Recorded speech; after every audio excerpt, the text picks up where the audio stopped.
Serial में आने वाला है एक नया ट्विस्ट। जी हाँ, अब बा और बापूजी के सब्र का घड़ा अब फूट चुका है। अब उन्होंने बिना किसी को बताए और बिना किसी से आखिरी बार मिले ही शाह हाउस को हमेशा हमेशा के लिए अलविदा कर दिया है, क्योंकि अब बनराज की कड़वी बातें और उसके घर बेचने की ये सारी बात बापूजी को कोई न कहीं अंदर पूरी तरह से खा चुकी थी। अब बापूजी का मन पूरी तरह खोखला हो चुका था। यहाँ पर बा और बापूजी रात के काले अंधेरे में शाह हाउस को छोड़ देते हैं जब सब सो रहे होते हैं।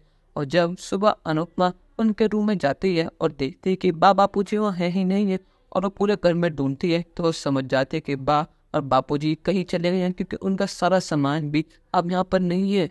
यहाँ पर अब सभी घर वाले बा और बापूजी की चिंता में डूबे हुए हैं और सभी घर वाले बहुत ज़्यादा परेशान हैं। पर लेकिन यहाँ बनराज को कहने के लिए बापूजी की बहुत फिक्र है, पर लेकिन कहीं ना कहीं उसे वो 51 लाख का चेक अपनी आंखों के सामने बार बार दिख रहा है। वो बस यही चाहता है कि जल्द से जल्द अनुपमा इस पर साइन करे और ये घर जल्दी टूट के यहाँ टावर बन जाए और उसे पैसे मिले। यहाँ पर अनुज के लोगों ने पता लगा लिया है कि बापूजी बस स्टैंड पर अपनी बस का वेट कर रहे हैं और वो ये शहर छोड़कर जा रहे हैं। यहाँ पर अनुपमा वक्त रहते वहाँ पहुँच जाती है और अनुज बनराज को लेकर वहाँ पहुँचता है। यहाँ पर बापूजी बस में बैठने ही वाले होते हैं, पर लेकिन यहाँ पर अनुपमा उन्हें रोक लेती है। वो कहती है कि बापूजी आप ये क्या कर रहे हैं, आप हमें छोड़कर कहाँ जा रहे हैं, आप अपनी बेटी को छोड़कर क्यों जा रही हैं, आपने इतना बड़ा फैसला ले लिया और आपने मुझसे एक बार बात भी नहीं करी। आपको जो तक परेशानी थी आप मुझसे कहते। वैसे तो आप मुझे बेटी मानते हैं, पर लेकिन आपने अपने दिल की बात मुझे बताई ही नहीं। आप सोचा भी है कि आपके बिना मेरा क्या होता। यहाँ बापूजी कहते हैं कि नहीं बेटा, मुझे जाने दे, उस घर में मेरी कोई जगह ही नहीं है, उस घर में ना मेरी इज्जत है और ना ही मेरा कुछ काम है।